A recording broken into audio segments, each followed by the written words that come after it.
I'm Jay, and in this video I'm going to talk about the fact that you don't need the best equipment. So what do I mean by that? Well, YouTube is full of videos showing you the latest and greatest equipment, even what's coming next. And much as we'd love to all go out and buy every single piece of equipment, can you afford it? Especially hobbyist photographers, even professional photographers, we can't afford to do that. Even the review sites, they can't afford to do that either. They have units, send them back, trial units, test things. It's not fair. It makes it look like they've got all this amazing gear, and they really haven't. Some YouTube channels use quite tried and tested equipment. Look at DP Review and the guys on there. They've been using GH5s for years. They've really now only just started to move on and using the Lumix S1. Brilliant camera. They've moved on when they needed to. Not when it first came out. They tried it, they loved it, they've moved on. They still use the GH5, it's still an amazing camera, but they've used it till they've exhausted it and then moved on and got the next equipment. And that's a lesson we could all learn. So buy equipment. Start off using a phone. I'm recording this on the phone now. It's very useful. It's not the latest phone, it's an iPhone 7. Still records video pretty well, and it sits on my nice cheap gimbal. I can use it brilliant. I use it for professional work and for my own personal work. I'll also use cameras. I've got Panasonic Lumix. This is a G80 or G85 if you're not in the UK. Great camera. It's not the latest. In fact, it's not the latest by quite a long way. Still records in 4K. Still shoots superb pictures. It's only 16 megapixel. Do you need more than that? I actually do. So at some point in the future, and there's new things coming out, I will upgrade to probably the G9, but I'll only upgrade to that when the next one comes out. Then the price of the G9 will be reduced and I'll get a bargain. I'd love to buy the top of the range one, but that's not going to happen. Not unless I win the lottery. So, some things are worth spending the money on if you use them. I use the SanDisk external SSD. Not the cheapest drive out there, but this thing is rock solid. I can carry it in my backpack. I can back up my computer and my iPad. It does a great job and it's ridiculously fast. I can work off of this. Cool. It's worth it. I've got it. Spend the money on it. I've got my Lumix cameras, but when I come to lenses, I use the kit lens. I've got Sigma lenses. I'd like the top of the range lenses, but for my work, I don't need them. It'd be lovely to have them, and one day, cool, I would like to get one, but there's no need yet. Spend the money when you need to. My laptop, it's ancient, but I don't actually use it that much anymore. There's some things that my iPad can't do. Oh well. But I love it. My iPad can do most of my photo work. Lightroom works on there brilliantly. I can do all my photo editing on there. It's just the fact that when it comes to document layout, it's not the best yet. I'll still use my computer. And I need to use Word and that sort of thing. Boring.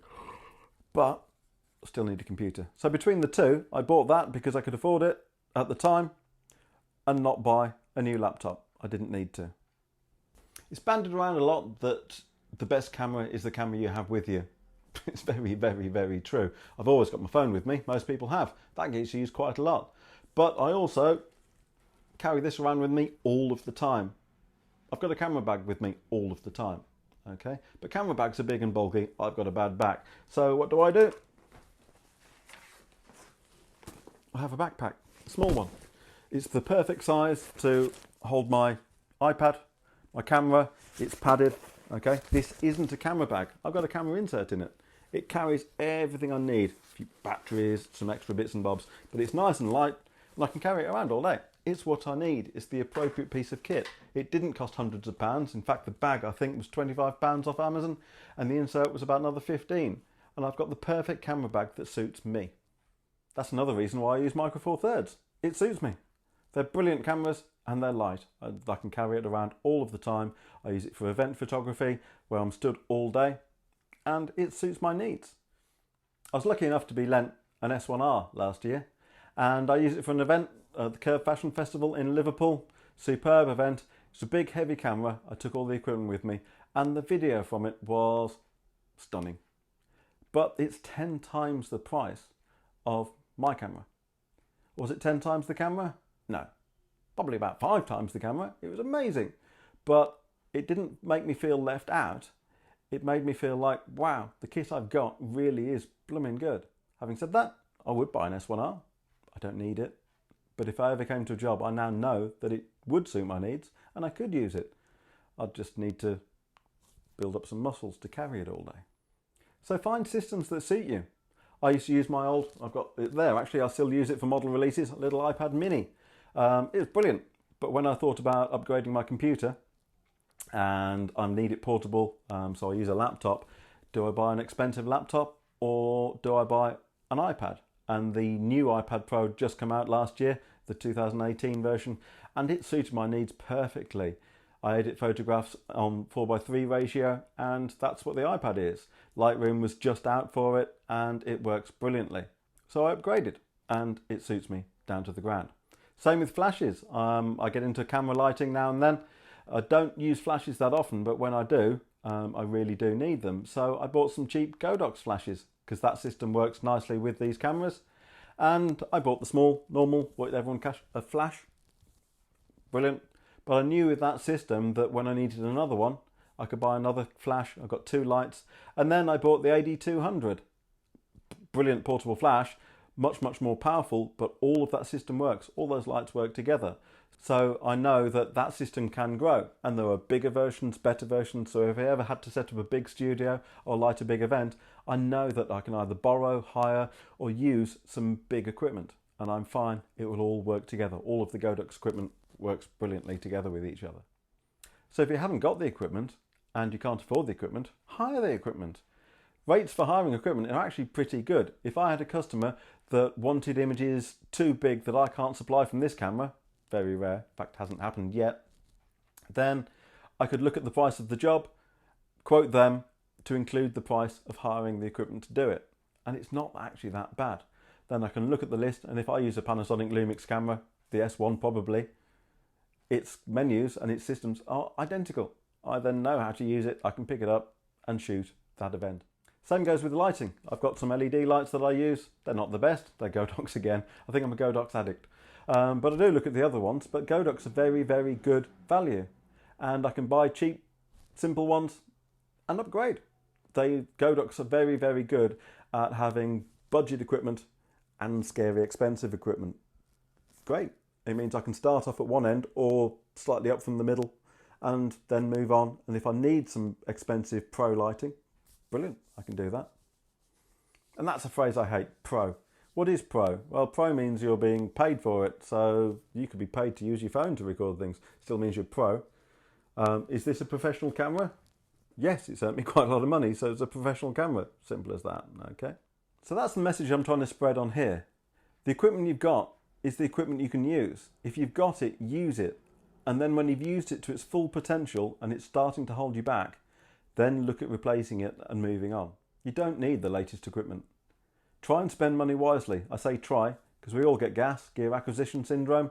We all want the latest and greatest. That's what all of these videos on YouTube are trying to spread the word. Oh, look at this latest one. You need this. You can't take pictures until you've got this camera. Well, you can take pictures. They might not be the same resolution, but does that matter? Do you need 40 megapixels? Do you need 100 megapixels? No, you don't. All it'll do is slow your computer down and then you can't edit the pictures. Spend money wisely. Spend it on lenses. Yes, lenses are superb. Buy the best lens you can get because you won't regret it and it'll last you years. Lenses don't go out of date. Cameras go out of date very fast. But even then, you should get years out of a camera. This G80, probably 4-5 years old now. Brilliant camera. Do I need the G90, the one that replaced it? No, hasn't really got anything on it that I need. With the events I do, yes, I would like some more megapixels. So at some point in the future, I will upgrade. But apparently Sony have come out with some new sensors. It's 40 megapixel-ish. Nothing confirmed, it's all rumours. But 40 megapixels on a Micro Four Thirds, that would be superb. A dream come true. But I don't need that. But when that comes out, all the people who do want that will go and buy it, and then there'll be second-hand cameras available that I can buy. And then I get it cheap. Making me sound cheap? Yes. But I can't afford everything. I'd love to. So buy what you need when you need it. Don't just buy it for the sake of it. And that's my message. You don't need the latest and greatest equipment. Use the equipment you've got to its full potential. Once it's holding you back, then move on. But even then, you probably don't need the latest and greatest. Move down a couple of notches and get the best for what you want to do. So I'm Jay. Thanks for watching. I've been waffling a little bit, but if you haven't clicked the link to subscribe, please do. I'm trying to do more videos like this and kit reviews on good equipment, good budget equipment. So look out for those. There should be more coming soon. Thanks for watching, and I'll see you soon.